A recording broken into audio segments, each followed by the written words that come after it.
Buenas tardes.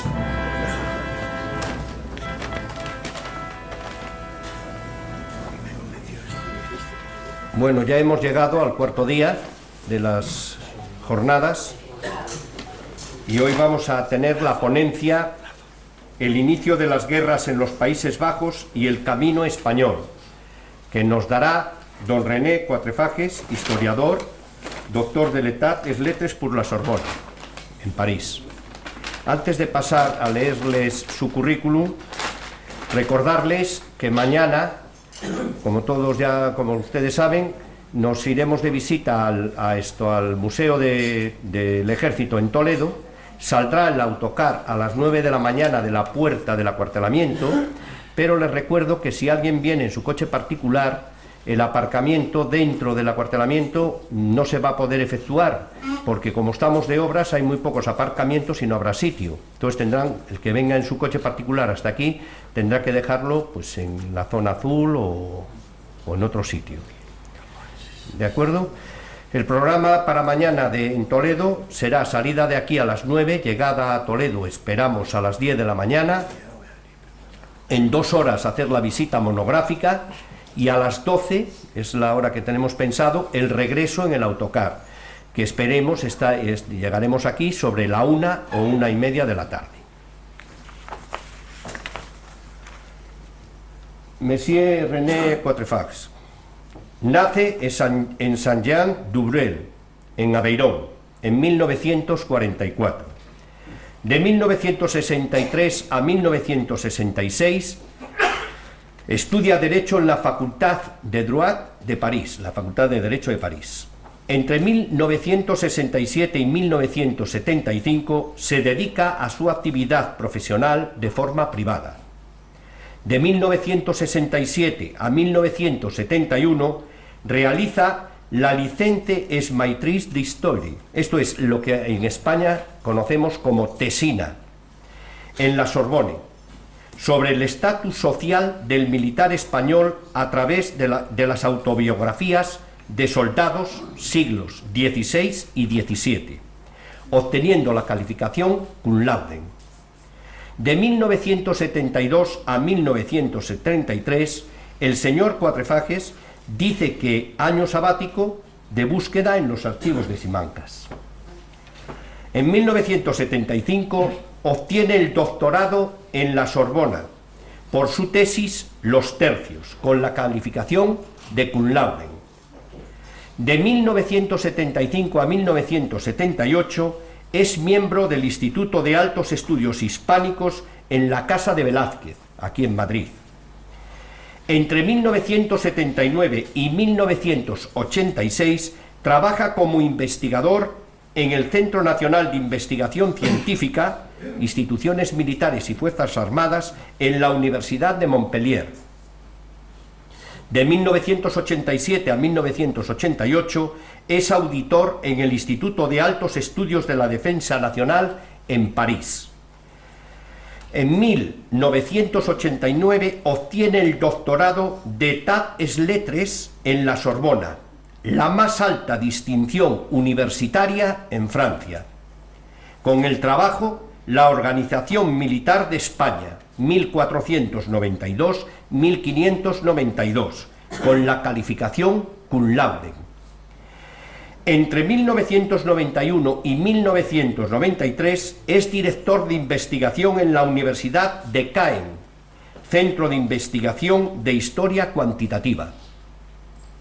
De 1993 al 2010 es director de investigación en la Universidad de Montpellier. Estado, Sociedad, Ideología y Defensa. Se jubila en el año 2010. Autor de obras de referencia, como Los tercios, en 1983, y La Revolución Militar Moderna, en 1996. Destacan, entre otros libros, Los militares y el poder en el mundo ibérico, Casa de Velázquez, 1979. Fuerzas Armadas y Sociedad en España, pasado y presente, el sistema militar español de los Habsburgo, Universidad de Columbia, 1988. Guerra y paz en la Europa del siglo XVII, la península ibérica, París, Sorbonne, 1991. Los capitanes y comandantes generales de provincias en la España del siglo XVIII, Universidad de Córdoba, 2008. En cuanto a su vida pública, cabe destacar que fue alcalde de Saint-Jean-du-Bruel, su ciudad natal, desde 1983 al 2005. Fue conseller general, lo que en España conocemos como diputado, del Aveyron desde 1990 al 2011. Fue presidente fundador del Parque Natural Regional des Grandes Causes, esto es, de las Grandes Mesetas, desde 1991 al 2011. Fue miembro del Comité de la Investigación Científica, miembro de la Comisión Francesa de Historia Militar, miembro de la Asociación de Historiadores Modernistas de las Universidades Francesas.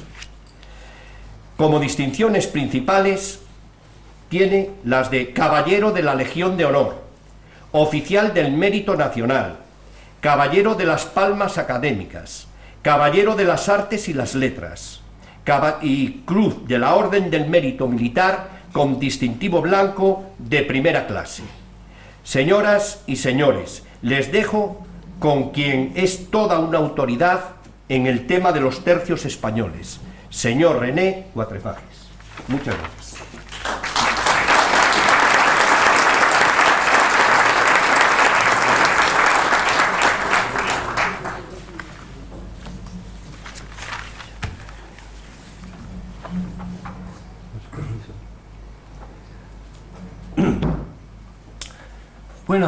Buenas tardes a todos, todas y todos. Ya habéis entendido por qué la segunda cosa que iba a decir es la primera. Dar las gracias para la invitación del instituto, de haberme invitado. Y la segunda es que estoy jubilado, no hablo mucho el español ahora en casa y se me ha perdido un poco la pronunciación. Pero en fin, quizá antes del final de la ponencia se habrá mejorado un poco. Le ruego sus disculpas. El tema, yo he asistido a todas las sesiones, el tema que he elegido yo es el inicio de la guerra de los Países Bajos, no de la de los 80 años. Lo de la de los 80 años no es una guerra española, es una guerra holandesa. Y el camino español. El inicio, porque no lo voy a sacar el rollo de 80 años de contienda, sería imposible. Entonces mi plan será de explicar, tratar de explicar, poniéndose en el ambiente de la época, lo que es muy difícil para un historiador y algo más difícil para un auditor, aunque sea granado, no sé cómo yo empleo una palabra del siglo XVI de gran calidad, como vosotros. Pero es un ejercicio bastante difícil. Pero, ¿cómo se anudó las cosas? ¿Cómo se entramaron? Después el camino. Pero el camino, diría yo, casi paso a paso. No el camino diciendo, bueno, partiendo de aquí, salieron de aquí. Un remolino de espada, uno de picas y ya está. No. El camino es una preciosidad, una maravilla logística. Ya veremos. Y después el inicio de la guerra, porque hubo un inicio de la contienda, pero que se sofocó muy rápidamente por el Duque de Alba, y después que marcharon en el verano de 1567, sofocó la revuelta Alba en 1568, y después. Y en principio, mi coronel, con 50 minutos, debería haber acabado el asunto, pero no lo garantizo. Bueno, hace más de un siglo, el perspicaz historiador belga Ernest Gossard escribía: hemos considerado excesivamente el lado religioso de la contienda. Apenas hemos visto a Felipe II como otra cosa que como un campeón del catolicismo. No hemos tomado en suficiente consideración el lugar ocupado por los Países Bajos en su sistema político general. En ese sentido, la relación entre los dichos estados generales como se llamaban entonces oficialmente, y España, después de 1559 hasta 1566, quedaron largo tiempo descuidadas. Ahora no, pero estaba así no hace tan largo tiempo. La guerra de los 80 años no ocurrió por casualidad. España no se empeñó sin una visión de conjunto, cuyo esparcimiento de las posesiones de la monarquía y los múltiples compromisos derivados quiebran el cuadro general de dependencia de todos los territorios respecto a Castilla. Por eso, hay que echar un vistazo al periodo posterior a la paz de Cateau-Cambrésis, abril 550, con Francia, hasta la decisión de intervención militar en 1566. Ya antes de su regreso a España, en septiembre del 59, Felipe II fue involucrado por la cuestión de la defensa del Mediterráneo, principalmente contra el Imperio Otomano y su vasallo, el Dey de Argel, cuestión agudizada desde el aldabozo de la pérdida de Bohía en 1555. Lo terrible con España en esta época es que hay que tener una visión a 380 degrés dans le monde, pas que les Pays-Bas, il faut voir tout autour, parce que hay problemas alrededor. Bohía es muy al sur, y Argel también. No obstante, por primera vez después del fracaso turco del Sirio de Malta, hay que mirar al Mediterráneo, lo que el gran historiador Brodel llamaba la verdadera prueba del fuego, es decir, que la prueba del fuego, después que fue el espanto, pero del fuego, es el levantamiento del Sirio de Malta contra la Sublime Puerta. La monarquía española conocía una acalmía. Más la debilitación de Francia, paz de San Quintín, digo la paz de San Quintín, yo sé que es desde 1400, pero coloquialmente se dice la paz de San Quintín. Muerte del rey Enrique II, regencia, disturbios religiosos, indujo una política española más agresiva para con el turco. A pesar del desastre de los Helves en 1560, yo he ido, y de la pérdida de una flota entera de galeras en una tempestad cerca de Málaga en 62, lo que supuso, hay que saber que en las Helves 6.000 infantes españoles fueron degollados y que con sus cráneos se hizo una pirámide que quedó en el sitio, iba a verlo, hasta 1840. 6.000, lo que cuando se sabe que nos salió a País Vasco más que 9.000, hay que ver lo que representaba. Perder una flota entera por tempestad. Entonces, cerca de Málaga, pronto todavía, España había reconstituido su potencial militar, liberando Orán de la prisión argelina en 63 y reconquistando el peñón de Vélez de la Gomera en 64. Fue precisamente en estos años de intensa preocupación por la defensa del Mediterráneo que surgió una oposición a la política española en los Países Bajos, donde ciertos grupos sociopolíticos presionaban ante todo para que saliesen de los estados. Las tropas que vigilaban la frontera con Francia, a pesar del Tratado de Paz, que eran 16 banderas de los tercios, que vigilaban la frontera con Francia, más que todo reclamaban, además de esta salida de estas banderas, la destitución de Gran Vela, Nicolas Perrenot, que obtuvieron finalmente en 64. Decisión molesta para el rey. Respecto a la amenaza de varias eminentes miembros del Consejo de Estado y de los Estados, porque son dos consejos diferentes, que acosaban a la gobernadora Margarita de Parma, la hermanastra de Felipe II. Pero hermanastra antes que se casara con Isabel, Carlos V tuvo Margarita que le llama de Palma, de soltero. Bueno, siempre tratándose de Flandes, hay que tomar en cuenta que estos estados patrimoniales del llamado Círculo de Borgoña eran la niña de los ojos de la herencia habsburguesa.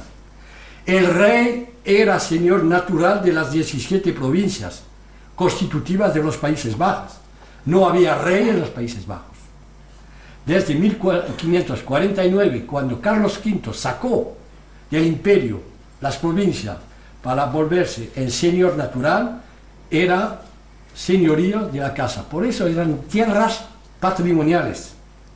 Este mundo pleno de mi maestro Chonu, espacio opulento, activo, industrioso, abierto a todos los negocios, del Báltico al Mediterráneo, espacio al que Felipe, no nacido en él, había prestado especial atención sin ruptura de la tonalidad flamenca de la política de los sucesores de Felipe el Hermoso. Es decir, que esos estados siempre habían quedado regidos, gobernados por miembros de la familia de María de Borgoña, Carlos de Termal, Felipe el Hermoso, es decir, la familia en línea de la sangre, que después otros gobernadores no tenían la misma prestancia.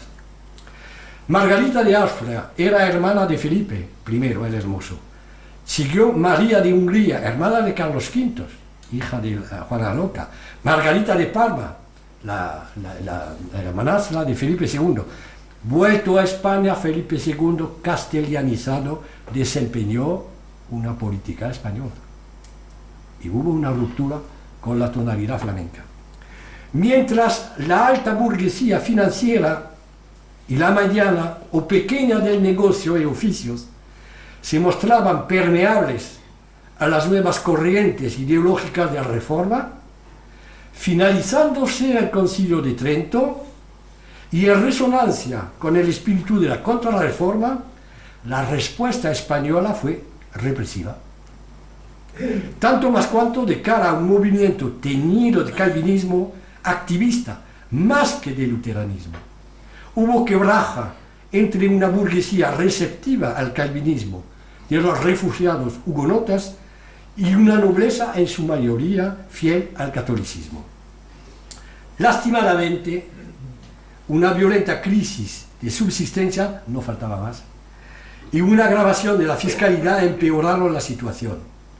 Todos hechos nutriendo un sentimiento antiespañol difuso, pero todavía no cristalizado en un frente político organizado.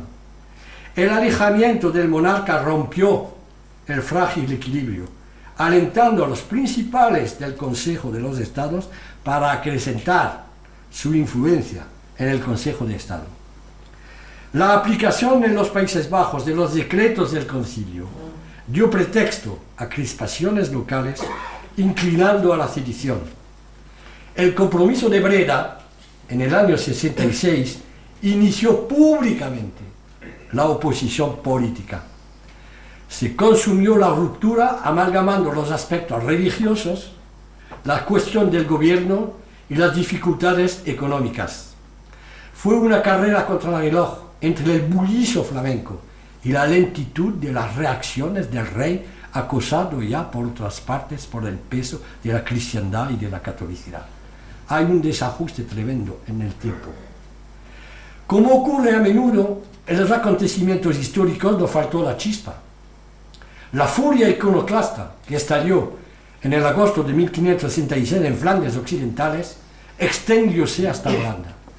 Con una frenesía saneada, los rebeldes asaltaron, profanaron, saquearon, destruyeron iglesias y conventos, destrozando imágenes, retablos, objetos sagrados, libros litúrgicos, ornamentos, púlpitos y toda clase de obra de arte. Ante la pasividad, a veces, la complicidad de las autoridades locales. Ahora, y por supuesto, ahora se ha planteado el entramado, por supuesto voy a considerar solamente la primera fase de dicha guerra que atañe al periodo desde la llegada de los tercios en 1567 y los sucesos militares hasta 1569. Es decir, que voy a empezar a hablar del camino y después de las primeras, del inicio de la contienda. Iniciada la confrontación, la cuestión planteada al poder real era delicadísima: respetar la peculiaridad de los estados o inclinar hacia un modo gubernamental más absolutista o centralizador. Paradoja, puesto que en el corazón mismo de la monarquía en España permanecía la estructura pluralista heredada de los reyes católicos. En el Consejo Real bastante lógicamente había dos tendencias, una conciliadora y otra abogando para una solución militar clásica de represión. La primera animada por el príncipe de Éboli y la otra encabezada por el duque de Alba. Inclinó Felipe II por la segunda, opción, nombrando este último, es decir, Alba, capitán general de los estados el 29 de agosto de 66 en una última reunión de sus consejeros en el Escorial. A pesar de su edad de Alba, no habiendo manifestado entusiasmo, es lo menos que podemos decir, los duques de Saboya, Emmanuel Filiberto, el vencedor de San Quintín, que, bueno, que conste, bueno, la de San Quintín, ya sabéis, y el de Parma, duque de Parma, Ottavio Farnesio, que habían sido solicitados. Ottavio Farnesio, que era el esposo de Margarita de Madama. Enseguida, mientras la verdad, se puso en acción la maquinaria de preparación de la proyección de los tercios de Italia a Flandes, inaugurando el verano siguiente de 1567 el famoso Camino Español. A principios de noviembre diéronse las órdenes adecuadas para reunir un ejército en el Milanesado, la plaza de armas habitual del dispositivo militar terrestre de la corona. Se pidió al duque de Saboya permiso para pasar 8.000 infantes y 200 caballos. Al gobernador en Milán fue ordenado arreglar la ruta hacia Saboya, afectando 300 zapadoras o gastadores, como se decía en aquel entonces, para las obras, y enviando al experto ingeniero Juan de Acuña Vela para ultimar los detalles de tal jornada. Por su parte, el duque de Saboya prestaba a su ingeniero Pachote. Hay que notarlo porque Acuña no lo hizo todo. La proximidad del invierno rendía prácticamente imposible cruzar los Alpes antes que la nieve lo impidiese. Tanto más cuanto el tercio de Cerdeña llegó en el Milanesado solamente a principios de diciembre, mientras los de Nápoles y Sicilia quedaban atrasados. Por consiguiente, se aplazó la jornada hasta la primavera de 67. Mencionaré aquí las 16 banderas que en guarnición a la frontera sur de los Países Bajos había ya vuelto a Italia para reforzar las armadas, no porque los flamencos pedían que se marcharan, porque había necesidades para las armadas en el Mediterráneo al empezar el decenio de los años 60. El 18 de todos soldados viejos, que la virtud tiene muy alta, según escribió Alonso de Vargas. El 18 de febrero, Francisco de Ibarra, genio de la logística, nombrado comisario general del nuevo ejército, partió a Italia con instrucciones de proveer abastecimiento y transporte desde Lombardía al Franco Condado, lo que cumplió perfectamente. Yo añadiría, porque lo he seguido todo, como siempre, no faltando nada a lo largo del itinerario, incluso los puentes sobre el Ródano. Salido de Madrid el 15 de abril, Alba besó las manos de su rey en Aranjuez el 17, se fue a Cartagena, primero, embarcando el 20 de mayo con 15 banderas de bisoños, rumbo a Tarragona, en las 36 galeras de Doria, para recuperar 2 banderas más de bisoños, y después rumbo a Génova. Ironía de la historia, cuando zarpó de Tarragona el 16 para Génova, llegaba a la corte un emisario de Margarita de Parma, encargada de convencer al rey, de rogarle y de decirle que los tercios no eran bienvenidos en Flandes, en estilo diplomático. A pesar de nuevas consultas, el consejo siempre dividido, Felipe mantuvo su decisión. Pero sí, envió instrucción a Albas que reuniera el ejército conjunto en Luxemburgo y que esperara. La expectativa, lo que veremos, no hizo. De las 17 banderas embarcadas, 13 debían quedar en Italia para compensar a mínima las que iban a Flandes, y las 4 restantes ingresaron en el tercio de Cerdeña para normalizarlo a las 10 compañías habituales. Durante la travesía padeció el duque un ataque, padecía gota, que le tuvo 4 días en Niza, pero Niza era tierra de Saboya. con 4 galeras, el resto de la flota persiguiendo su rumbo hasta Génova, donde desembarcaron todos los bisonios. Llegó allí a Alba el 27 de mayo y salió el 31, cuanto antes para reunirse en Alejandría de Palla con el duque de Alburquerque, gobernador y capitán general del Milanesa. Desde allí envió a Roma a Bernardino de Mendoza para explicar sus intenciones y asegurar al Papa Pío V de su empeño en la defensa de la Santa Fe Católica y de la Iglesia, pues no olvidemos que hace pocos años que el mismo Alba había aplastado a Paulo IV, el Papa, en la guerra de Italia. Es decir, que toda Italia no sabía nada de Países Bajos, preguntaba a dónde va con este ejército. Y entonces envió Mendoza a Roma para decir, tranquilos, nosotros a otro asunto. Bueno, el 2 de junio el conjunto se puso en marcha para Asti, punto de concentración donde, gracias a la minuciosa preparación del comisario general Ibarra, estaban las municiones y vituallas. Aquí se abasteció, vistió y armó y pagó la gente. Fue entonces que se repartieron en las compañías de infantería española los famosos mosquetes, que intrigaron a toda Europa. Precisamente fueron 567 armas, según las cuentas, yo no estaba, pero en fin, se pagaron, que se entregaron por orden del duque a 46 banderas de los 4 tercios viejos, cada uno con sus aderezos de frascos y frasquillos, molde de pelotas, horquilla, vara y sacapelota y rascador. Eso era el equipo. La operación se realizó a cargo del tenedor de municiones, como normal del ejército, entre el 4 y el 14 de junio. 118 equipos al tercio de Cerdeña y Sicilia, respectivamente 137 al de Lombardía y 197 al de Nápoles, que era el más gordo. El tenedor remitía las armas a los capitanes, que las repartían entre los soldados elegidos, y todo después volvía a cargo y descargo de la administración militar. El célebre militar francés, escritor Pierre de Bourdeille, abad de Brantôme, habla con extrañeza, cito, de esos grandes mosquetes, que fueron los primeros que se vieron en guerra y en las campañas, añadiendo con un poco de humor, cito, aturdieron muchos a los flamencos cuando sintieron su sonido en las orejas.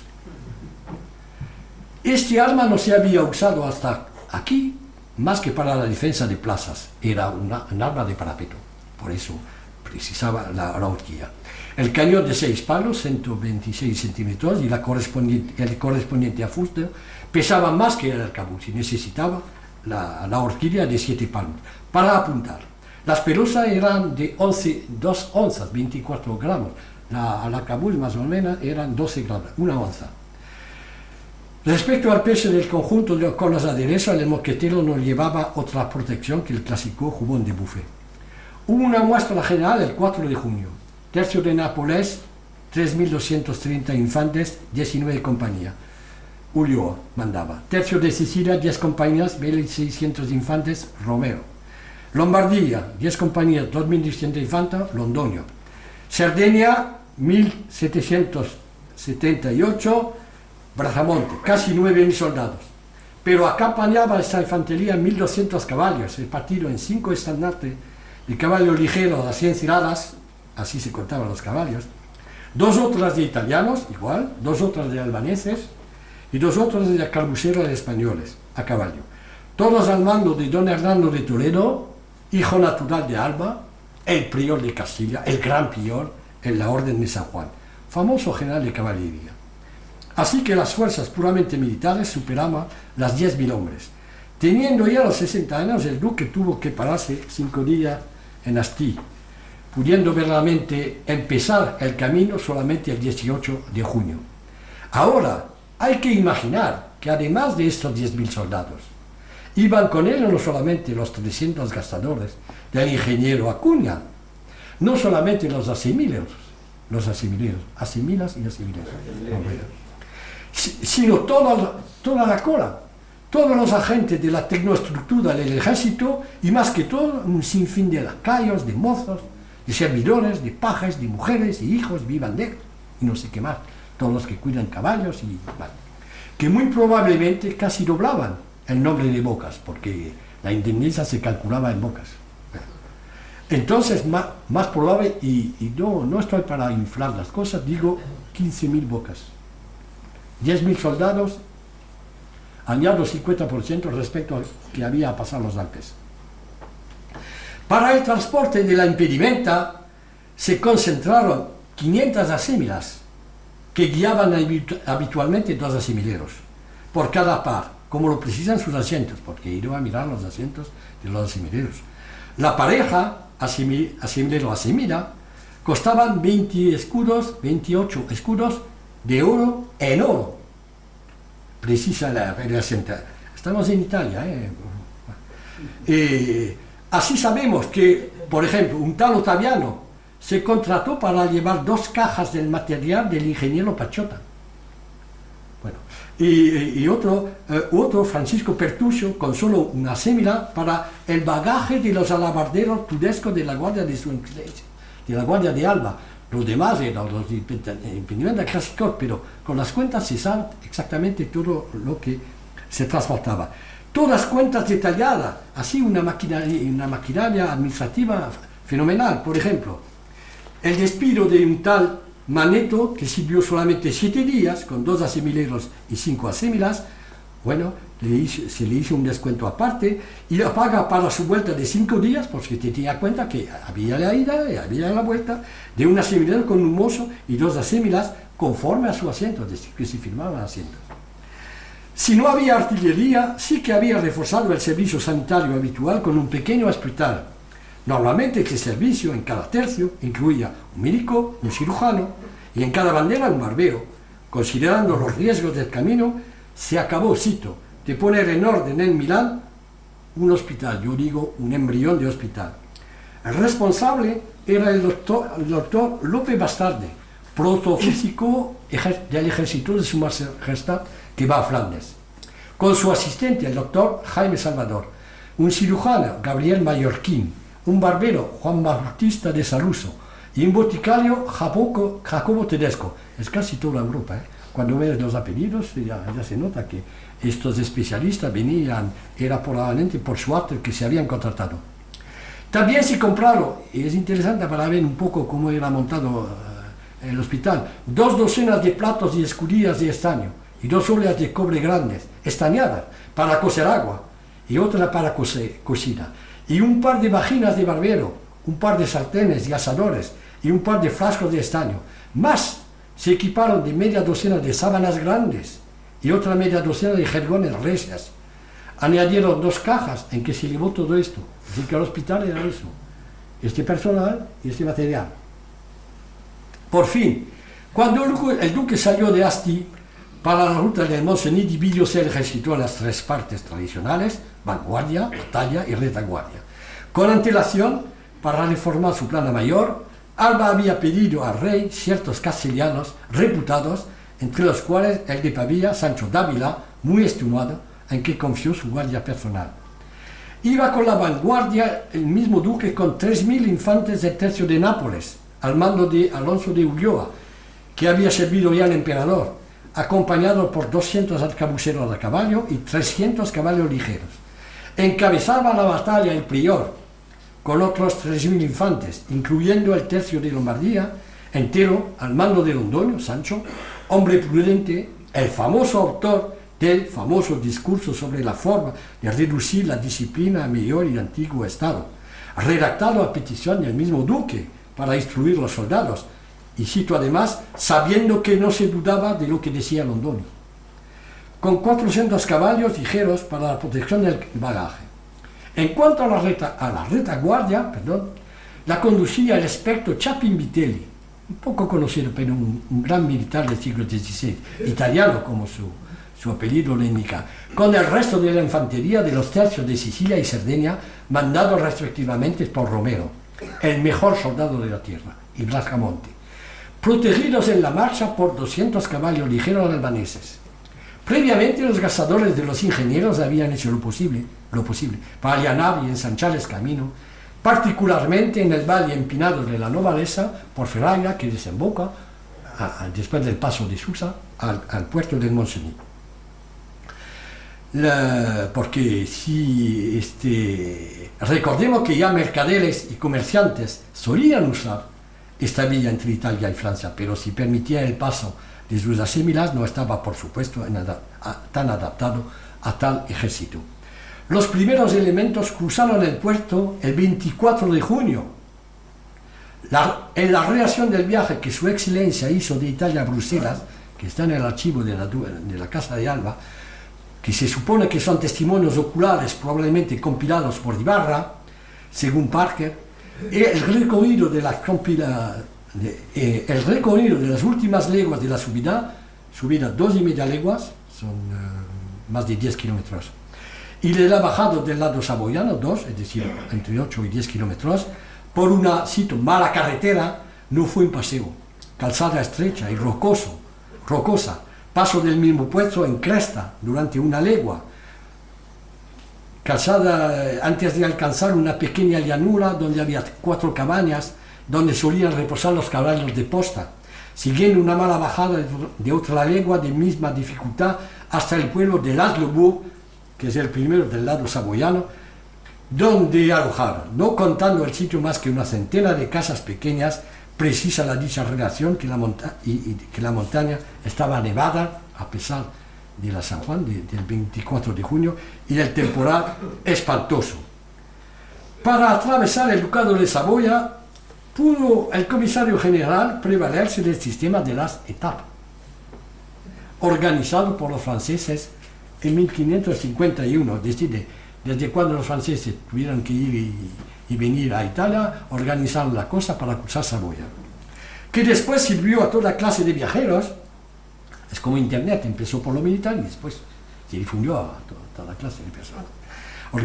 Que después sirvió a toda clase de viajeros, yendo y viendo entre Francia e Italia. En estas, todo estaba previsto para atender todas sus necesidades, alojarse, negociar, descansar, sustentar.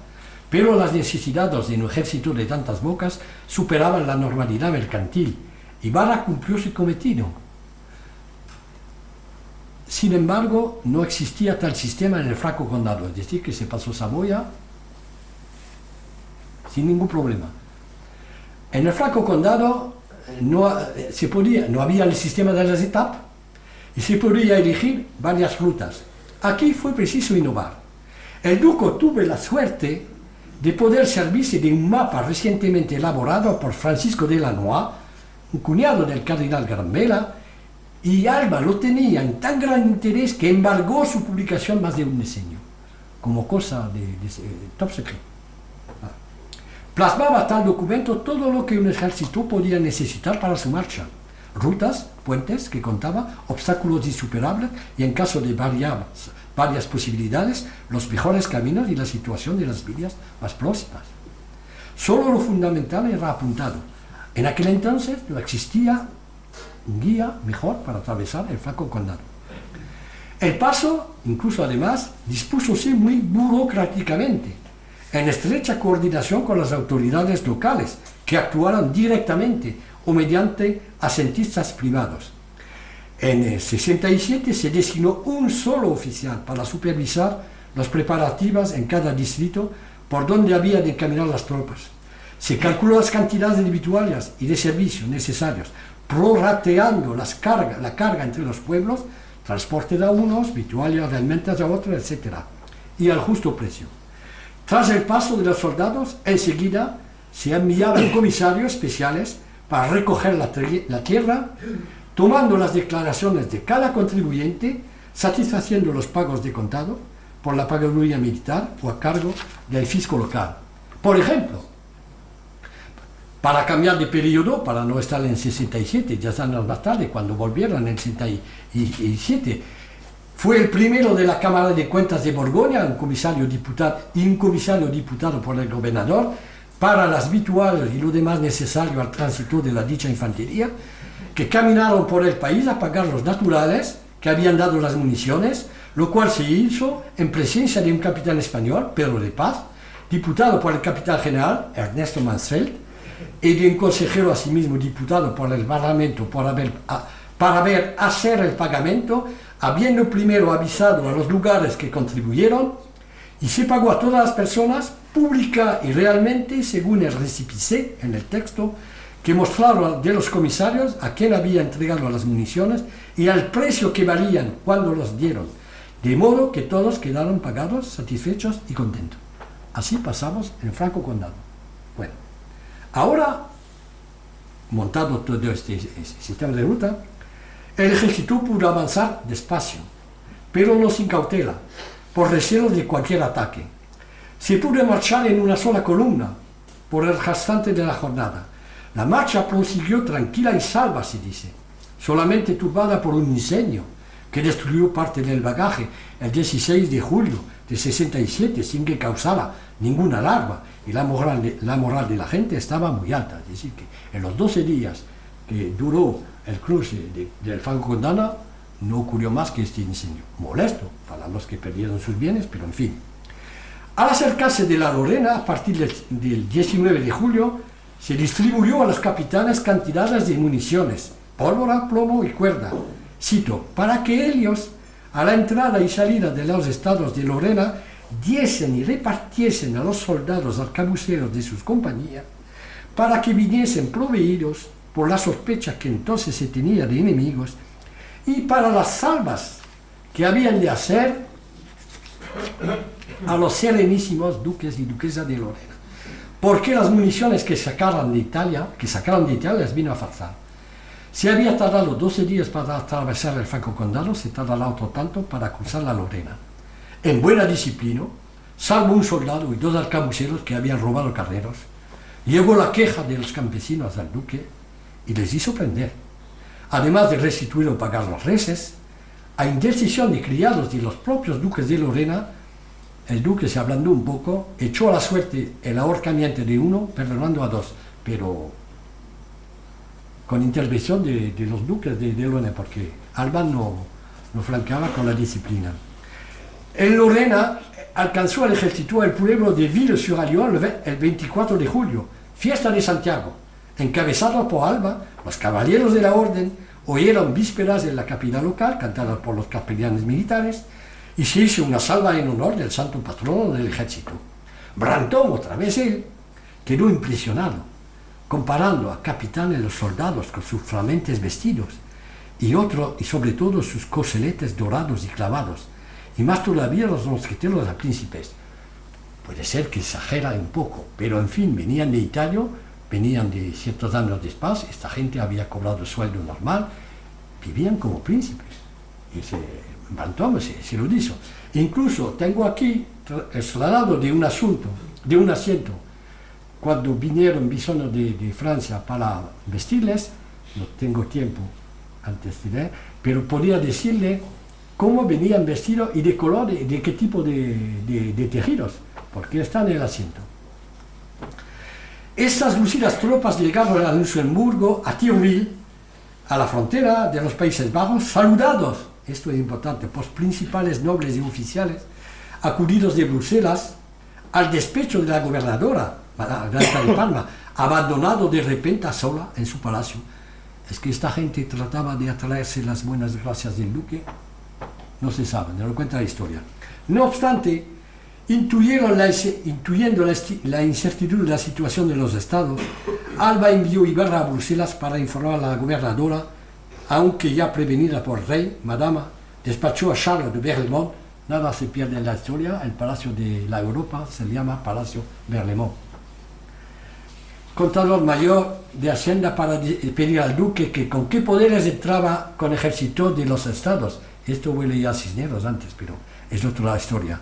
Alegó el capitán general de su patente real, sin embargo consultó, y a pesar de una instrucción de Felipe II, a la que he aludido, postrera a su salida de España, de juntar todo el ejército de Luxemburgo en expectativa, decidió continuar su marcha, pero con una lentitud calculada.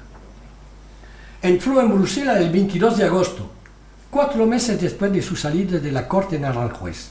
Sordo a las advertencias de Margarita, desplegó sus tercios en varias ciudades, Gante, en Nápoles, Lombardía en Liera, Cerdeña en Enghien y Sicilia en Bruselas, la capital.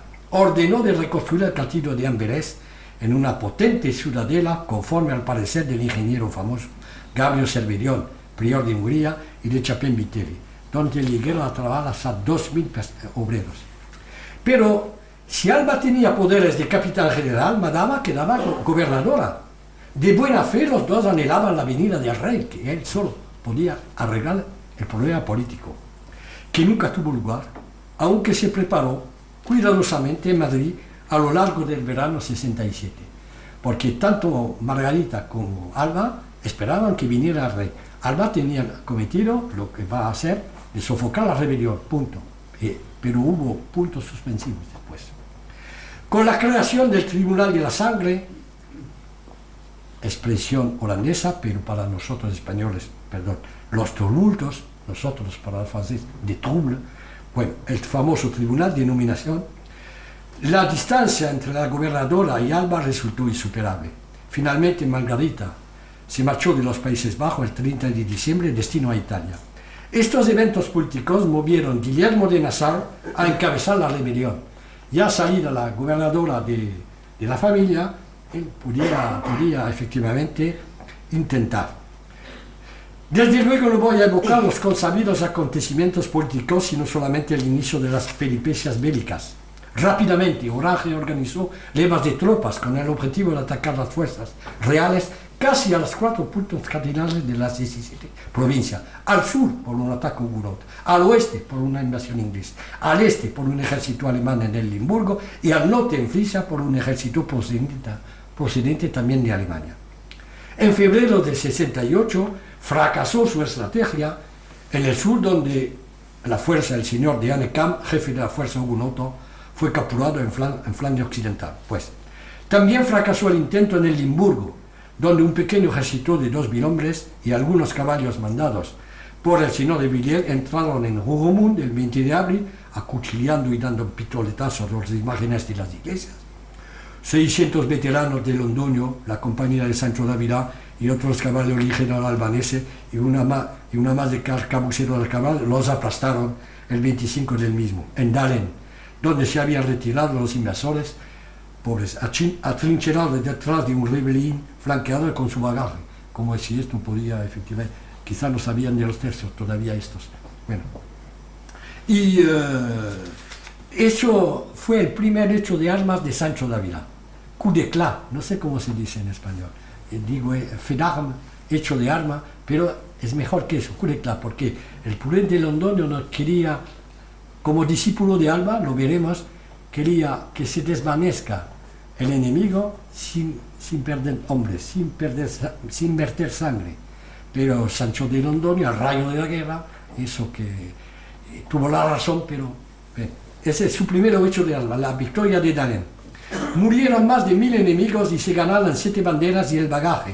Del lado español hubo una veintena de muertos, entre ellos el capitán Francisco de Vargas y una cincuentena de heridos. Villiers y la mayor parte de sus tenientes fueron presos o matados. Al oeste no tuvo ningún efecto la tentativa inglesa. Casi en el mismo tiempo, el conde Luis de Nassau, hermano de Guillermo, entraba en Frisia conduciendo un ejército de 10.000 soldados y 300 caballos, mientras su hermano Guillermo, tras los precedentes fracasos, preparaba otra invasión con unas tropas todavía superiores. Luis se fortificó en Delfzijl, en la desembocadura del río Enns, muy al norte. Muy al norte, con el diseño de tomar a Groninga. El duque envió a su encuentro el conde de Arenbergue. El conde de Arenbergue era el maestro de campo general de los estados, era un flamenco, con el tercio de Cerdeña casi completo, un regimiento de alemanes, algunas compañías de caballo y 6 piezas de artillería. El día 23 de mayo, 68, día funesto para la infantería española, cambió el curso habitual de los combates para la infantería española. El conde Luis se había atrincherado en la abadía de Heiligerlee, cerca de la villa de Winschoten, en una loma rodeada de turbales pantanosos. No había llegado todo el tercio de Cerdeña, ni tampoco los alemanes, ni el refuerzo de caballería. Los infantes ya llegados anhelaban atacar. Consciente de su inferioridad, Arenbergue quedaba prudente, pero los españoles le tacharon de cobarde e infiel a defender la iglesia y el rey. Contestó Arenberg airosamente que irían, no por vencer, sino ser vencidos, atascados antes de alcanzar los enemigos. Pero que estaría de los primeros para luchar y morir, acabando su arenga gritando: tan buen servidor soy yo del rey como cada uno, y tanto corta mi espada como las que más. Lo que dicho, se arrojó con los infantes, combatió como simple soldado, no como jefe, muriendo valerosamente. El cardenal Bentivoglio, en su documental de historia de las guerras de los Países Bajos, apuntó que muy probablemente, antes que morir, fue Arenberg que mató a las manos del conde Luis Adolfo de Nassau. No pudo intervenir la caballería en la turbera. Perecieron, lo que es enorme, 500 infantes del tercio de Cerdeña, casi la tercera parte del tercio, en unas horas, degollados porque estaban atascados en turbales y pantanos, los arcabuceros cargando sin orden, los piqueros atacando descubiertos, pues estuvo imposible formar el escuadrón. La proximidad de la vanguardia de los alemanes, los sonidos de... Empezó la matanza del resto de la infantería, porque venían los enemigos a degollar los infantes de aquí que estaban en los pantanos. El coronel de alemanes recogió hasta 1000 soldados desbandados y desarmados, rescatándolos del alcance de los enemigos y de los campesinos. Se perdió toda la artillería y el bagaje, lo que en aquel entonces quedaba la verdadera prueba de una derrota. Cuando se perdía el bagaje, se había perdido la batalla. Mas lo peor de todo, fue la pérdida de reputación de invencibilidad de un tercio. Los enemigos, formados en escuadrón por encima de la loma, sufrieron muy pocas bajas. El Liguerri era un ejemplo de combate perdido por presunción, impreparación, desorden, indisciplina y temeridad. Imagínense, quedó Alba muy desconcertado por el impacto psicológico sobre los príncipes vecinos y sobre los flamencos. Deprisa decidió salir de Bruselas en persona al encuentro del enemigo, lo que hizo el 26 de junio. Encargó la defensa de Groningen a Vitelli, nombrando sucesor de Arenberg como maestro general de campo. El ejército, que se juntó en Deventer, elegida plaza de armas por su situación central, comprendía los tercios viejos de Nápoles, Sicilia y Lombardía, o sea, 35 banderas, dejando de guarnición estratégicas unas del tercio de Nápoles y las que quedaban del tercio de Cerdeña. 1500 caballos alemanes, 400 arcabuceros caballos alemanes, 3 regimientos de alemanes, 3 regimientos de varones. El ejército salió de Deventer la mañana siguiente, cruzando en pocos días los ríos Mosa, Vassel, Rin y Sel. Lo digo, 2 segundos, pero hay que hacerlo, cruzar los ríos. Bueno. Alojó en Nobel 11, en Coverdale el 12, mírase la rapidez, reuniéndose en 13 en rol de Convitelli bajado de Groningen. Por la tarde hubo una falsa alerta y estalló un tumulto. Contemplando la misma indisciplina que en el Liguerri, enfadado, el duque arengó sus tropas. Expuso otra vez su estrategia: combatir al adversario acorralándolo por sus propias incomodidades. Eso es la estrategia fundamental de Alba: rechazar al conde Luis de Frisia e impedir por todos lados la entrada de su hermano, el príncipe de Orange. Toda la estrategia de economía de sus soldados, de lo que podemos llamar el Fabio español, el Fabius español. Prosiguió el duque por la mañana 14 de julio, refrescando sus mosqueteros, haciéndoles viajar en los carros de las municiones. Llegando a Groningen a las 10, formó el escuadrón antes de salir a reconocer la situación. En una refriega mataron 300 enemigos, incluso los que se alcanzaron en camino. Se tomaron 3 piezas de artillería y una bandera. Murieron solamente 8 balones y 2 españoles. El 15 se movió el ejército por caminos estrechos, en columna por 7 hombres de frente. 3 horas cada legua larga de las de Holanda. Anoche llegó el duque al campo de Solothurn preparado por Vitelli, donde refrescó 2 días. Se localizó al enemigo y después de nuevo acampamiento en Vede, alcanzó el campo enemigo cerca de Reiden. Llegó el 19 de junio.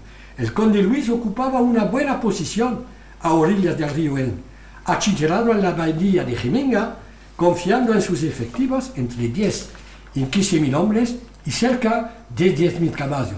y en la protección del río, lo que le resultó muy funesto. El 21 de julio, al amanecer, Alba salió de Reina enviando 1.500 infantes de vanguardia con 300 mosqueteros. Enseguida, porque estaba eléctrico en contacto, se entró en batalla sin formar, que duró de las 10 de la mañana a las 14 de la tarde. No fue una batalla campal, sino un alcance que se extendió 4 leguas entre islotes. 20 de las 24 banderas del enemigo se llevaron al duque, faltando 4 que se habían arrojado al río. Se tomaron 16 cañones, enormes por la época. Las pérdidas fueron de 8.000 hombres, y calculo a mínimo, ciertos dicen 10.000, incluso los holandeses dicen 10.000. Pero como he encontrado un autor español que dice 8.000, yo no estoy para inflar las cosas. Y las pérdidas fueron enormes, ¿por qué? Porque a la desembocadura del río se cuenta que los holandeses dieron cuenta de la matanza por el número de caperos que nadaban, en fin, que estaban por encima del agua, y el río que se tenía de rojo, de sangre. Y el ejército alojó 2 días in situ, gozando del botín muy rico del bagaje del conde, y que huyó. El conde Luis de Nassau consiguió huir cruzando el río en una especie de esquife. Falta poco tiempo. Orange, quien dijo que no era necesario, ojalá, Guillermo de Orange, porque fracasaba, es el que dijo que no era necesario esperar para emprender, ni tener éxito para perseverar. Que sí que llevaba la razón, porque al fin y al cabo la guerra de los Países Bajos la ganaron en cierto modo los holandeses. Pero en este momento estaba realmente acosado por todas partes. Pero levantó un nuevo ejército de 24.000 alemanes y 4.000 franceses, invadiendo el Brabante en octubre de 1568, cruzando el Rin en el Limburgo, sabiendo que del otro lado le esperaba Alba, bloqueando la ruta de Bruselas, pero no sabiendo, por supuesto, que sus enemigos, es decir, los españoles, estaban más potentes, apoyados en una red de plazas y posiciones ventajosas. Lo que sí no pudieron menos que contrastar los enemigos es que el duque de Alba se burlaba de ellos, rechazando la batalla cada día. Tuvo que mudar el príncipe en un mes 29 veces de acampamiento. ¿Sabéis lo que es acampar un ejército de 30.000 hombres y a la mañana de acampar y a la véspera acampar de nuevo? Estaban agotados. Ninguna villa o ciudad los recibieron. Más, debía dar la cara a motines, no Orange, Nassau, por falta de paga, obligado por fin a licenciar su ejército, que estaba totalmente hambriento, porque no tenía logística, no tenía más que el poco que podía coger, robar en el país. Y esto es la estrategia de Alba. Aquí debemos admirar la prudencia sobresaliente de inteligencia y firmeza del duque, que venció, como lo había previsto, sin arriesgar la batalla, recalcando muchas veces a sus subordinados en los consejos, lo extraño que abogasen para impedirle a Alba que condujera esta guerra como él lo quería.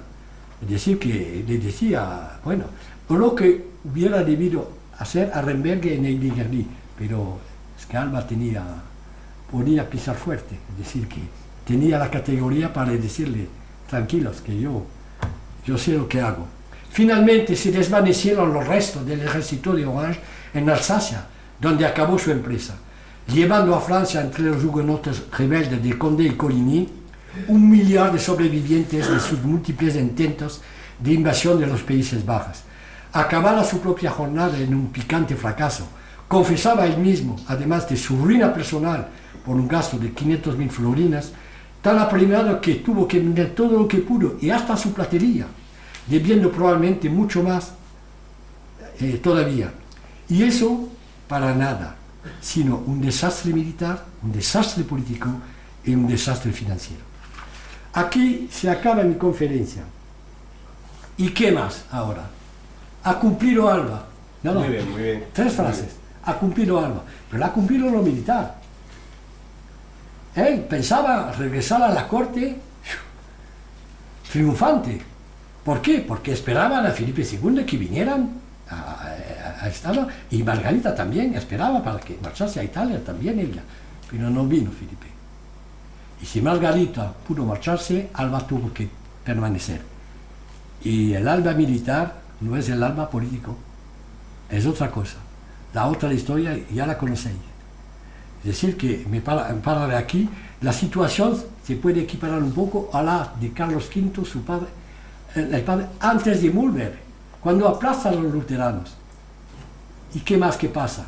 Pero lo que pasó, porque era Carlos V y era en Alemania, es que se llegó a la paz de Augsburgo en 1555.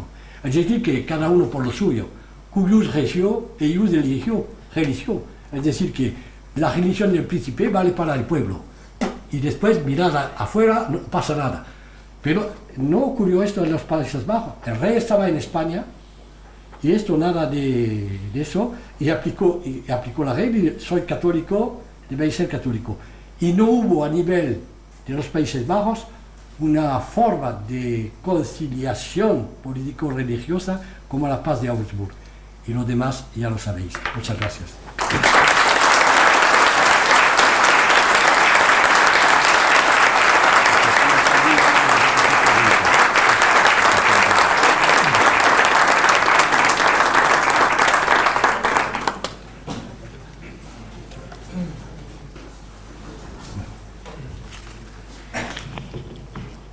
Vamos a iniciar un turno de preguntas. Sí, si se quiere sentar allí.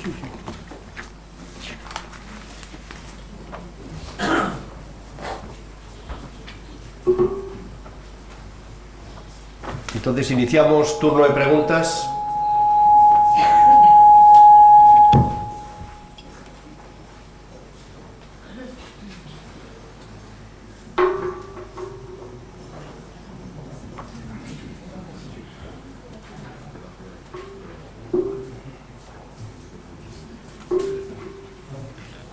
Allí.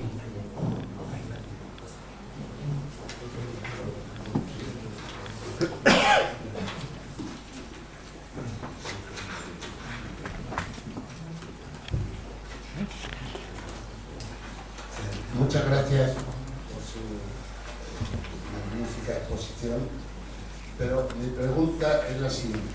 ¿Puede usted decirme en total la cantidad en dinero que costó la permanencia de todos esos tercios durante todos esos años en conjunto? ¿Florín más o florín menos? Necesitaba 2 florines para hacer un escudo, más o menos. Se contaba en placas. Había de 39 placas, que era una moneda subdivisional local, y de 40. Pero sí lo sabemos hasta la fecha en que las remesas de España pudieron pagarlo todo, normalmente por la administración. Todo está encima. Se puede calcular, más o menos, Los tercios mismos, no hablo del ejército real, porque había balones alemanes, más de 2 millones de escudos al año. Más de 2 millones de escudos al año. Pero si tuviéramos tiempo, yo he pasado todas las pagas. Es decir, que de Asti, cuando eran, hasta Saboya, hasta los Unidos, regularmente se hacían pagas, y ya, ¿cuánto costaba? Se pueden hacer las cuentas, pero más o menos hay que calcular los solos tercios, no digo el ejército, 2 millones, que es la pregunta que nos interesa. Pero hay que saber, por ejemplo, que la custodia de los almacenes en Saboya sola de las etapas costaba 7.000 escudos. Que la cura de los enfermos, porque había enfermos, yo lo he visto cuando había una muestra, no había a la que seguía tantos hombres como la de antes. 15, 20, 30, 46, 50 horas. Y se sabe que Alba los enviaba en hospitales, por ejemplo, sobre todo en los Unidos, o en Thionville, porque amaba mucho a sus soldados, y las letras dicen, se dolía mucho de su estado, y que enviaba a los enfermos en los carros de la artillería o del bagaje para ir al hospital y las curas de esos enfermos costaron 2.100 escudos. Todo está... Porque sabéis que los infantes tenían una especie de seguro social, el limosna. En la paga se quitaba unos reales que permanecían en el tesoro y cuando estaban enfermos pagaban en el hospital. Y hubo una contienda tremenda con los herederos del pagador general de Flandes, Francisco de Lejarde, hasta 1600 y pico. Porque era una administración española y nada se pierde nunca. En el siglo XVI y en los demás. Es decir que hubo una discrepancia porque el Estado reclamaba al pagador 410.000 reales de limosna para el hospital que no había verdaderamente entregado al hospital. No he pensado llevarlo, pero tengo el estado de la justicia, que años por año, meses por año, esos sostencia, ¿cuántos reales? 4.100. Hubo una transacción con los nietos herederos, porque en 1600 y pico ya no estábamos, en 1570. Pero hay que ver que sobre los 3 escudos que llevaba mensualmente el piquero seco, los 4 del coselete y más la ventaja de arcabucero, había un real que se llamaba el real de limosna, que era para el hospital, para la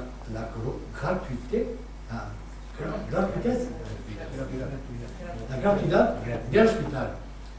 Imagínense que este renta mensualmente tenían una nómina. Yo he entrado a tal fecha, he tenido licencia de tal fecha a tal fecha, se me va a descontar.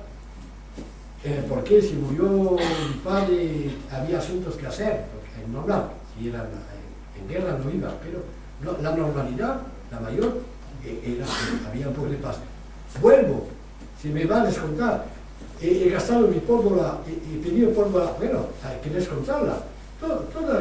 Imagínense que no están tan lejos en el tiempo que por lo menos en mi país toda la gente tenga una nómina mensual. No creo tanto, y esto funcionó muy bien, mientras las remesas permitieron de sufragar, de mantener el coste. El sistema del tercio es eficaz, eficiente, que no es la misma cosa, pero costoso. Pero costoso no tanto si funciona bien, si es pagado. Es costoso cuando se salapaga, que hay los disturbios, los motines, los robos, la gente que se subleva las quejas o estas cosas. Cuando funcionalmente, que el soldado, como se decía, peso no vea, paga su posada. Los paisanos muy contentos, porque el escudo es una moneda fuerte. Es una moneda que al cambio hay que tener todos estos problemas en cuenta. Cuando un soldado español llegaba con sus monedas, sus escudos, había un poder adquisitivo elevado. Gastaba mucho, porque se jugaban la vida muy a menudo y eran vestidos efectivamente como capitanes, simples soldados, como príncipes, pero pagaban. Pero cuando no se les pagan a ellos, ¿cómo hacen? El tercio es un sistema perfecto, es como una de caballería. Mientras hay gasolina, los carros avanzan. Si cortan la gasolina, ya. Los alemanes lo han averiguado en Rusia como Napoleón antes. Un ejército, si lo come, se para. Sencillo. Aquí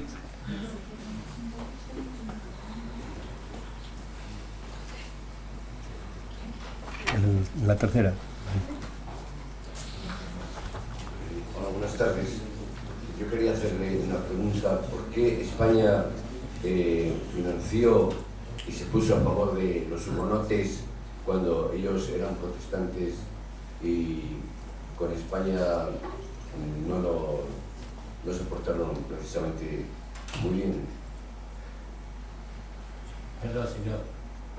Pienso que por mi culpa no he bien oído su pregunta. Sí, usted me ha preguntado por qué España sostuvo los hugonotes.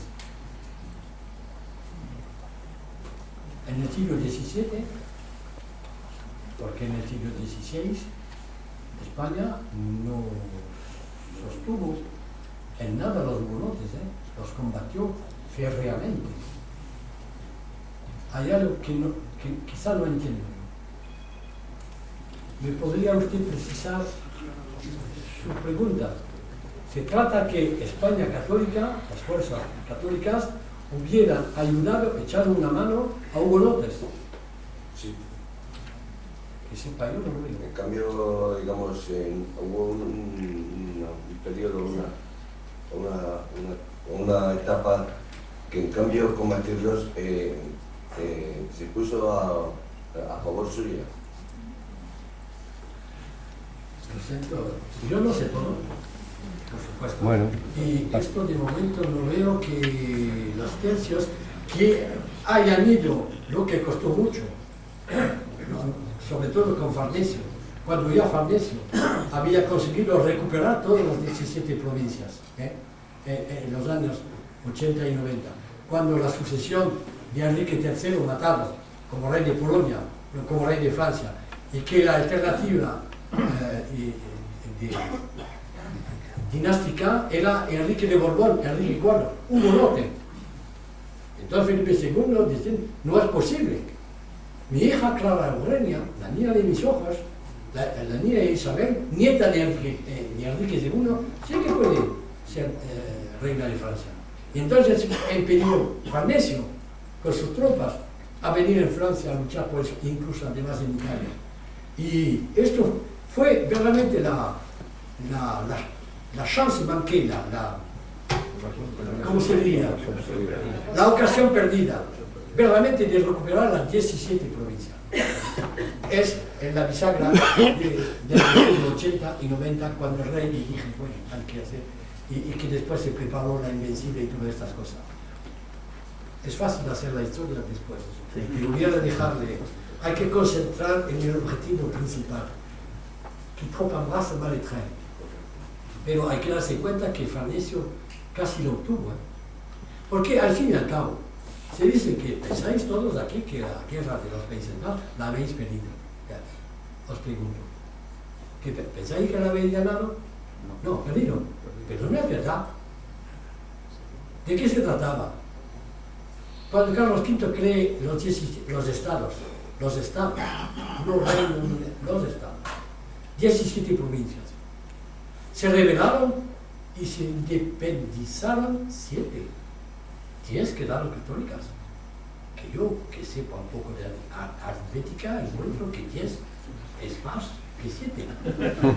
Y que las 10 son más ricas, las de Gambia, Salina, Lovaina, Bruselas, Amberes, que Groninga en Frisia, y los polderes, y los tumbales, y los pátanos. Poniéndoseme en la época, advierten que le he dicho que el historiador debía tratar de colocarse en el ambiente. No digo que habéis perdido la guerra de los Países Bajos, porque al fin y al cabo, nada se pierde. ¿Qué es Bélgica? Bélgica es el resultado del esfuerzo de los tercios. Las 10 provincias meridionales quedaron católicas. ¿Dónde está la derrota? Yo no la veo. Incluso ahora, los Países Bajos, las 2 terceras partes son católicas.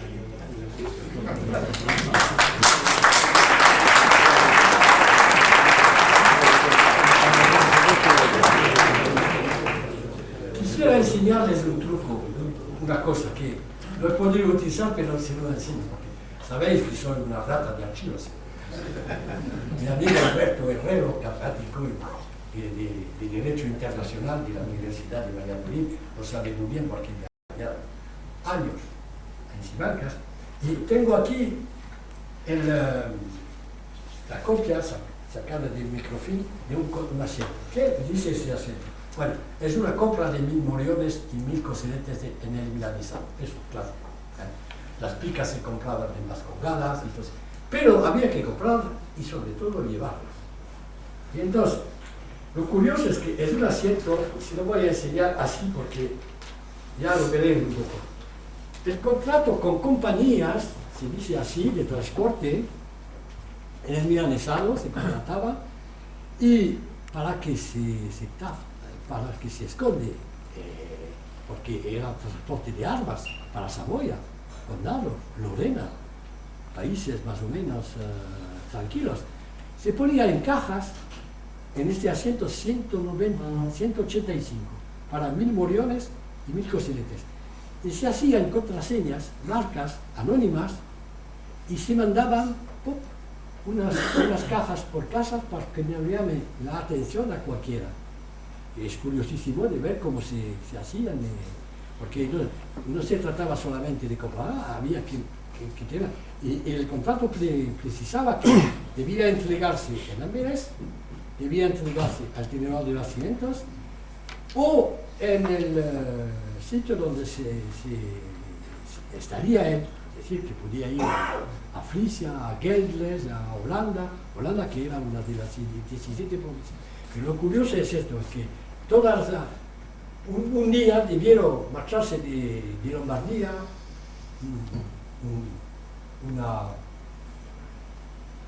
una recua de aceras cargadas de cajas que hay dentro, había unas señas así.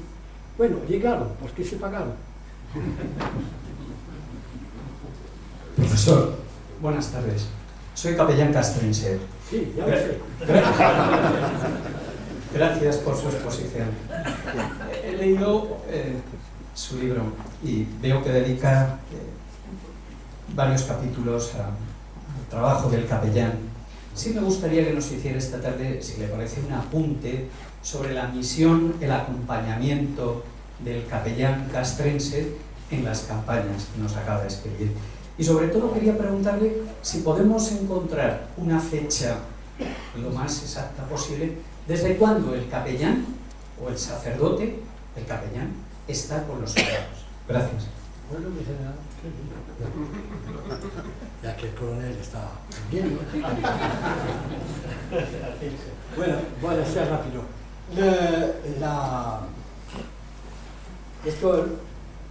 La misión del capellán era de cuidar las almas de los soldados, como cualquier párroco ahora, atenderlos en cualquier momento de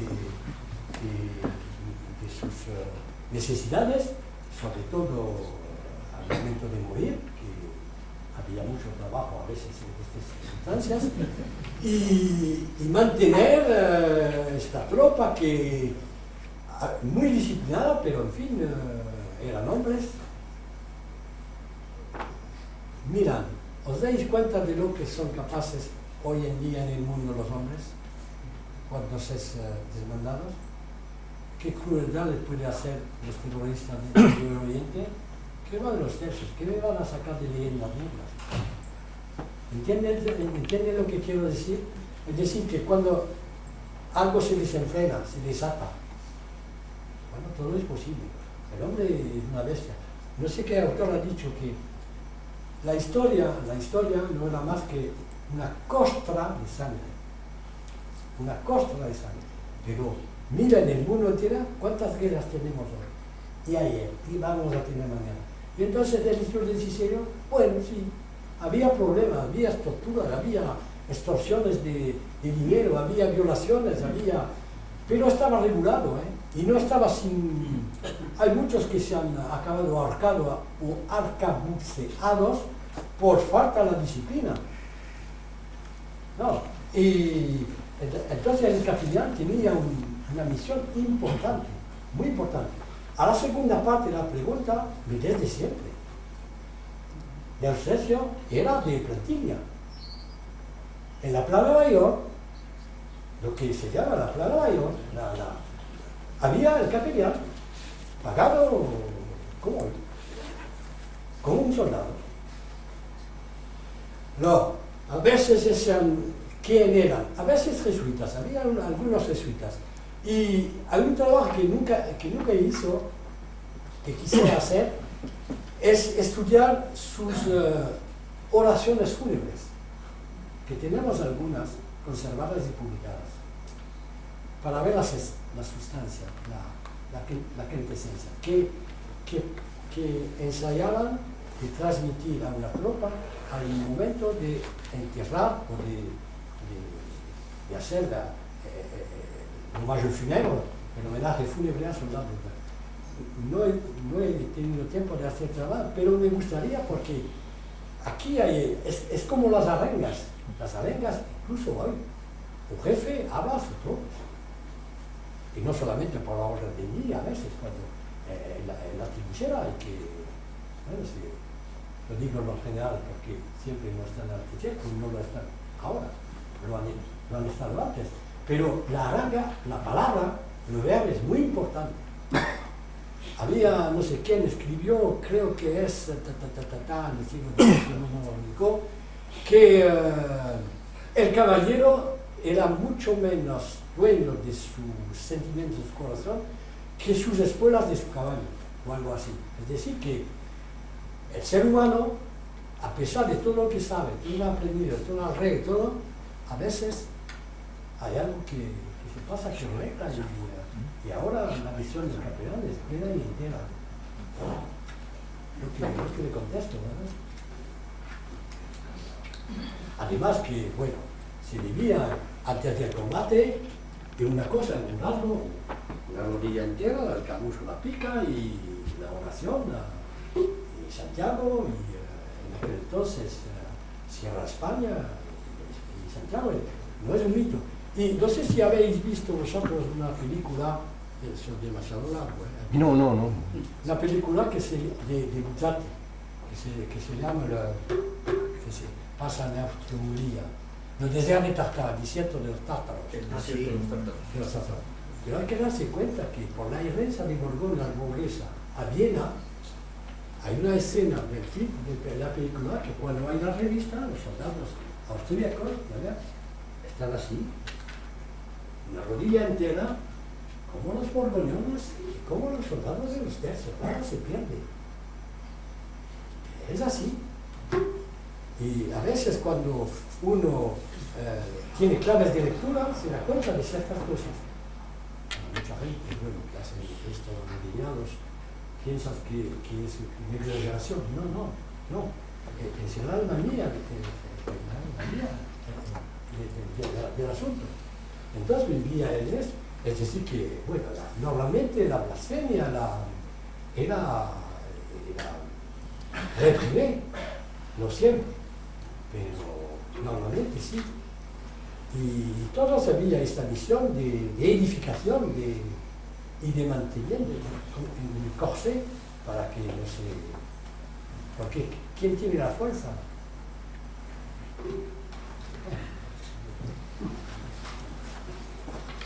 Muchas gracias, señor René. Creo que ya no hay más preguntas. Y... Pues si me puede añadir una cosa. Sí, las que quiera. A la gente que nos hace el favor de haberse vestido para meternos en cierto ambiente, si les interesa, tiene asientos de vestidos del siglo XVI con todos los detalles.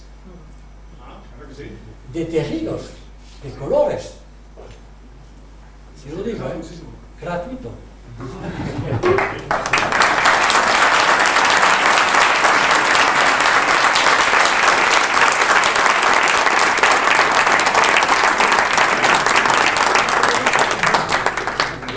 Bueno, Perdón, profesor, solo una última pregunta. ¿En qué idioma hablaba el ejército imperial? El ejército imperial hablaba el idioma del origen de sus soldados, alemán por alemanes, francés para balones o borgoñones, italiano para italianos y español por los españoles. Y para organizar las operaciones, ¿cómo se ponían? Ah, bueno, esto hay que ver la OTAN ahora.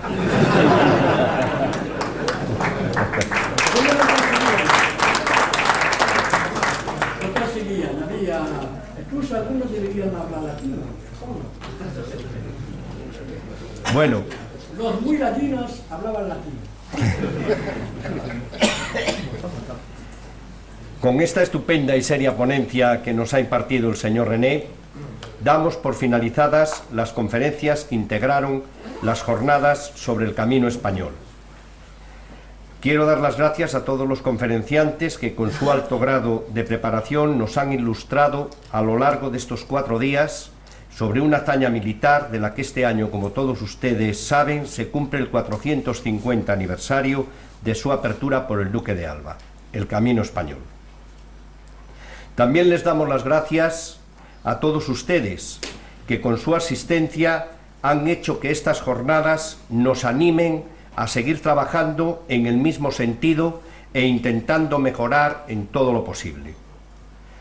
Posteriormente a la clausura de las jornadas que realizará el general subdirector de Estudios Históricos del Instituto de Historia y Cultura Militar, don José Ignacio Martínez de Lagos Beitia, el grupo Imperial Service, que nos ha estado ambientando la época de los tercios durante todos estos días, nos sorprenderá y animará con una pequeña recreación histórica de esta época. Muchas gracias.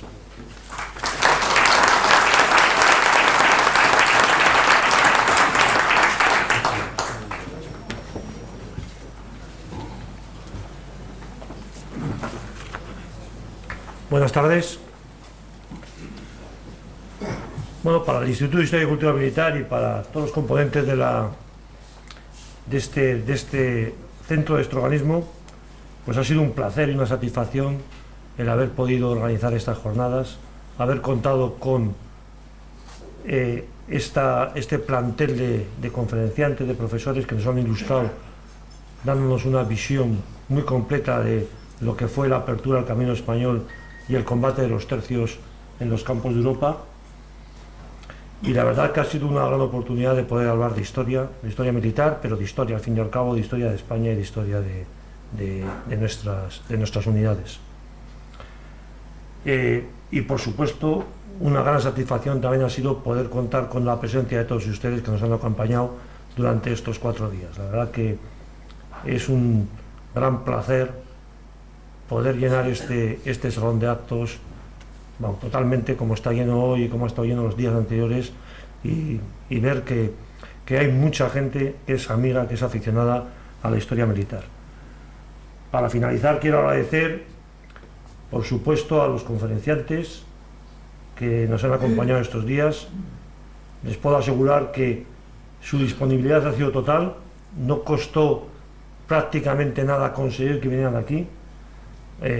La verdad que yo mismo me quedé sorprendido en su rápida respuesta. Así esta vez, como les digo, la verdad que es un orgullo el poder que nos hayan acompañado y por supuesto el que lo hayan hecho con esa disponibilidad que siempre nos mostraron. Y por supuesto agradecerles a todos ustedes que estén aquí con todos nosotros. Con estas jornadas se finaliza ya nuestro curso académico. Nuestro curso académico empieza en enero y acaba en diciembre, es diferente que el de las universidades y los colegios, pero nosotros nos vamos adaptando al año natural. Acaba con ello, el año que viene empezaremos con nuevos cursos, nuevas jornadas, nuevas conferencias y por supuesto todos ustedes están invitados a ellos. Ya lo único por decir que ya solo nos queda una actividad cultural a la cual están todos ustedes invitados, por supuesto, que es un concierto de Navidad que se va a dar en la iglesia de San Francisco el Grande, en el que una organista coreana, no me acuerdo ahora cómo se llama porque es un nombre muy difícil. Bueno, el general Collard lo sabe. Rigillon nos tocará el órgano que hay ahí en esa iglesia de Madrid, esa emblemática iglesia madrileña, que es un órgano de mucha calidad, y tocará junto con una pequeña unidad de música del Regimiento Memorial del Rey y un coro de un colegio de Madrid que cantarán los villancicos. O sea que están todos ustedes invitados. Será el 19 de diciembre a las 7 de la tarde, a las 19 horas. Están todos ustedes invitados. Y ya para finalizar, y en representación del director del Instituto de Historia y Cultura Militar, que hoy no ha podido acompañarles, pues damos por clausuradas estas jornadas y pasamos ahora a ver la recreación histórica de Imperial Service. Muchas gracias a todos por su visita.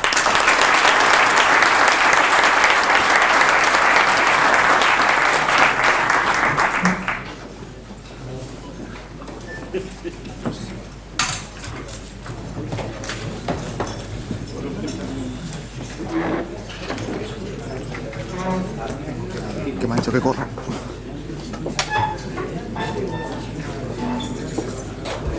Buenas tardes a todos.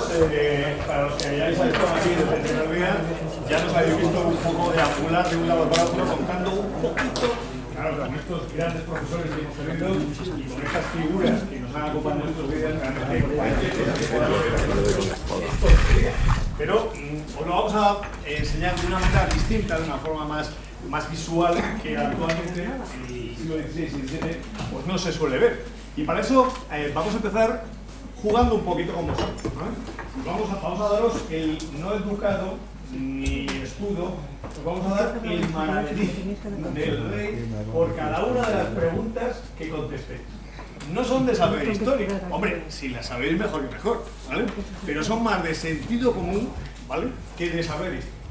A través de estas preguntas lo que vamos a ir es desgranando un poquito esa historia militar y sobre todo esa estética y esa organización del ejército español, del ejército imperial, durante el siglo XVI y XVII. Y antes de nada, comentaros un tema que ayer alguien me preguntaba por la tarde y era bastante interesante. Fijaros, en estas jornadas se ha hablado muchas veces del tema de los tercios de Flandes. Hombre, desde mi humildísima opinión, en realidad el epígrafe de tercios de Flandes no está bien utilizado. ¿Por qué? Porque el ejército español, o sea, un tercio no es de Flandes, un tercio de donde esté, tan sencillo como eso. Sabéis que inicialmente el ejército español, a través de la Real Organización de Génova en 1536, crea tres tercios originales: Lombardía, Sicilia y Nápoles, ¿no? Pero esos tres tercios se van, digamos, desdoblando en función de las necesidades militares. Van entrando banderas de soldados bisoños y a otras posiciones, especialmente Flandes, se van yendo las banderas de soldados más antiguos. De manera que ocurre una paradoja histórica, que esos tres tercios iniciales, ¿vale?, llega un momento en que pierden el tracto, pierden el nombre. ¿Por qué? Porque a raíz de aquellos tres primeros tercios, ¿vale?, se le va dando el nombre al tercio del comandante de ese momento. Como efectivamente se van creando subunidades, van apareciendo nombres distintos, pero con un mismo origen. El problema es que, claro, cuanto más vamos avanzando en el tiempo, esa subdivisión cada vez se va haciendo, es una especie de efecto perdigonal, de efecto escopeta, ¿vale? De manera que seguir el tracto de las unidades españolas es complicado. Comentaros lo siguiente. Antes os comentaba que a mí personalmente el tema de tercios de Flandes es una denominación que personalmente no me gusta.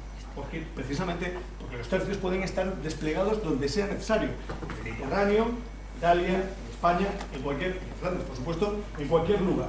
Y daros cuenta de una cosa muy importante, y esto ya lo han comentado unos cuantos ponentes. Entre el 5 y el 15%, y en el mejor de los casos el 20%, tan solo eran españoles. Significa que el resto del ejército ni eran tercios ni eran de Flandes, ¿vale? Y comentaros un detalle simpático. Si no eran tercios, el resto de las unidades, y ya empiezo a dar monedas, ¿qué eran? Y los que me han escuchado, por favor, no digáis nada. Venga. El resto, quiero saber cuál es la denominación del resto de las unidades del ejército español, del ejército imperial español. Regimientos. Sí, señor. Muy bien. Ahí te vas a ver. Regimientos. Fantástico. Oye, pero entonces, aclárame una cosa. Si eran regimientos, ¿de dónde venían los regimientos? Nosotros no teníamos tercios. Regimientos de otros países, por ejemplo de alemanes, sí, señor, de balones, sí, incluso algún de la isla británica creo que también había. Sí, señor, sí, señor, pero que muy bien. Oye, pero entonces me sabrías decir cuál es la diferencia, y te mereces otra, entre regimiento y tercio. ¿Cuál es la diferencia entre regimiento y tercio? La uniformidad de las armas. No. Sí, señor. ¿Y él? Magnífico. Eso es una. Pero quiero que me digáis la diferencia primordial, la clave. El mando era el del tercio de un maestre. No, eso lo he hecho de caballero y está muy bien dicho. Pero hay otra diferencia, y tú vas muy bien. Si tiras de la cuerda, lo sacas. ¿Cuál es la diferencia real, o sea, aparte del mando, que tenéis razón, entre tercio y regimiento? Número de soldados. No, es que es el mismo. Ya sabéis que nominalmente eran 3.000, pero nunca se llegaba ni mucho menos a cumplir a todo. No es eso. No, tampoco. No, la forma de combatir es la misma. El origen del tercio. A ver, un momento. ¿Quién ha hecho el origen? El origen. ¿De dónde? Tercio español, origen extranjero, del imperio.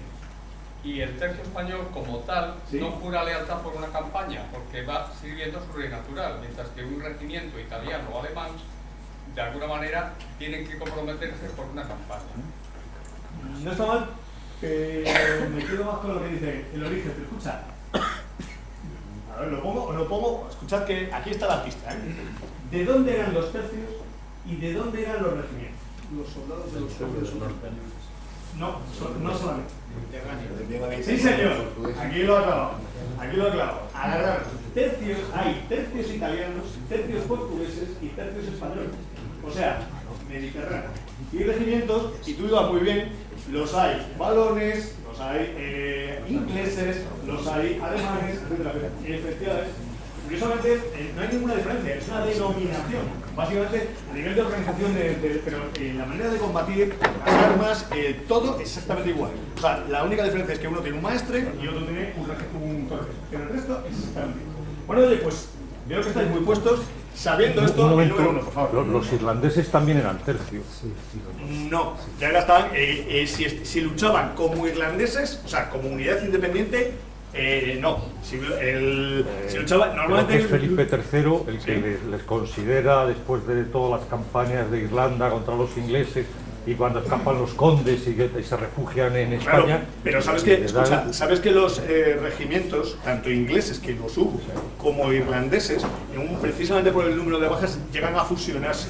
Entonces, siguen manteniendo la denominación de regimiento. O sea, por término general, se utiliza el tercio a nivel mediterráneo y el regimiento a nivel de todo lo que sale del norte. Y las tropas reclutadas en el Franco Condado también eran tercios. Yo no las he leído nunca como tercios, ¿eh? Yo siempre las he leído como regimientos. Es más, fíjate, nosotros, no sé si lo sabéis, tenemos la maqueta militar más grande de Europa. Es la batalla, es 40 metros de maqueta, imaginaros la mitad de la sala esta, ¿vale? Y es la batalla de Nordlingen, ¿vale? En 1734. Bueno, pues contamos una anécdota curiosa, que es la siguiente. El elemento clave de la batalla es la colina del Albuch, ¿vale? Y hasta allí salen corriendo, es una manera de hablar, los suecos, porque se dan cuenta de que el que tome la colina va a ganar la batalla. Bueno, pues salen corriendo los suecos y salen corriendo el imperio, o sea, los soldados del imperio español. Los primeros en llegar son un tercio italiano, el tercio de Toralto, y un regimiento alemán, el regimiento del coronel Sand, ¿vale? Lo que te comentaba es lo siguiente, fíjate, parece lo mismo, y en realidad es lo mismo, ¿vale? Y los dos luchan, ¿vale? Curiosamente, hay una anécdota muy bonita, ¿vale? Que además ilustra, digamos, el sentimiento nacional de lo que es un imperio, ¿vale? Que es el siguiente, el coronel Sand lleva un grupo, o sea, su regimiento alemán, está integrado por chavales que no habían visto una pica ni un arcabuz antes. Y llegan los suecos y utilizan la famosa contramarcha sueca, que es un, digamos, luego la explicaremos un poquito, es un sistema de disparo mucho más concentrado que la contramarcha que utilizaba el ejército español, ¿vale? Como los alemanes estaban muy verdes, su regimiento, el regimiento de Sand, huye del campo de batalla. Y el coronel Sand se queda solo, allí, como él que dice, en mitad del campo de batalla, desesperado porque se da cuenta de que su unidad es el flanco del flanco. No había más a su izquierda, como él que dice, ¿vale? Y sabía que precisamente la desbandada de los alemanes iba a hacer que perdiera la batalla de España. Bueno, pues afortunadamente para él hay un tercio español, ¿vale? El tercio de Idiáquez, que cierra la brecha, ¿vale? La parte simpática es la siguiente. Sand, desesperado ante la situación, se da la vuelta hacia los españoles, el hombre tenía más de 60 años, ¿vale? Y le dice: señores soldados, denme ustedes una pica, porque llevo 35 años luchando para el rey de España y del Albuch solo me bajarán muerto o victorioso. Y el hombre, que ya era sexagenario, lucha durante todo el día con una pica, con un simple soldado más en la mano, ¿vale? Y lo baja muerto. Lo que ilustramos con esto, con la historia de coronel Sand y tal y cual, es precisamente el concepto que ahora está muy feo, ahora no se estudia en los colegios y en las universidades tampoco, el concepto de imperio, ¿vale? En el sentido de que este señor no era un mercenario. Este señor había nacido en Alemania, pero bajo la bandera española, y él se considera el ataque español como si hubiera nacido en Canchada. Tan sencillo, ¿vale? Bueno, para jugar más, venga, oye, este cuadro lo habéis visto todos. De manera que no os voy a preguntar ni quién lo pinta, ni qué es lo que es, ni nada por el estilo. Pero sí os voy a preguntar otra cosita. Y por favor, los que habéis estado conmigo estos días, no habléis, ¿vale? Bueno, vamos a ver. Esto es la región de Breda, estáis todos hartos de verlo y tal. Ahora bien, la pregunta es la siguiente. Oye, mirando al cuadro, ¿qué es lo que todos estos señores soldados deberían llevar? Y curiosamente, ninguno lleva. No es el morrillo. No, todos llevan espada. ¿El qué? Pues un distintivo. Es que allá yo no sé. Por lo que digo que no todos. A ver, he dicho todos, no algunos. O unos pocos. Todos. Algo no. Vuelvo a repetir, hay holandeses. Claro. A ver. Sombrero. No, porque puede haber coraceros, ¿vale? O sea, perdón, puede haber coseletes y picas secas que no llevan sombrero, que llevan casco. Incluso puede haber regimientos de caballería que también llevan casco. O sea, vuelvo a repetir, no algunos, todos. Y no lleva ninguno. El distintivo de la nación. Son las mismas. Pero la famosa cruz no era obligatoria. Es verdad, lo que es obligatorio es llevar una cinta, una banda, un elemento de color rojo para que lo identifique. Pues, oye, ya que estáis con el tema este, ¿qué es lo que nos falta precisamente para tener que llevar todo? O sea, para tener que llevar fajas, cintas y demás historias. Hombre, ¿eso es quién ha hecho el uniforme? A ver, allí al fondo. Sí, señor, claro. A ver, no estaba preguntando nada complicado. Lo que no hay ni uno es, no hay ningún uniforme. Pues no existían, efectivamente. Ahí ya os veo que habéis estado muy atentos, porque no había. Pero ahora yo os hago una pregunta.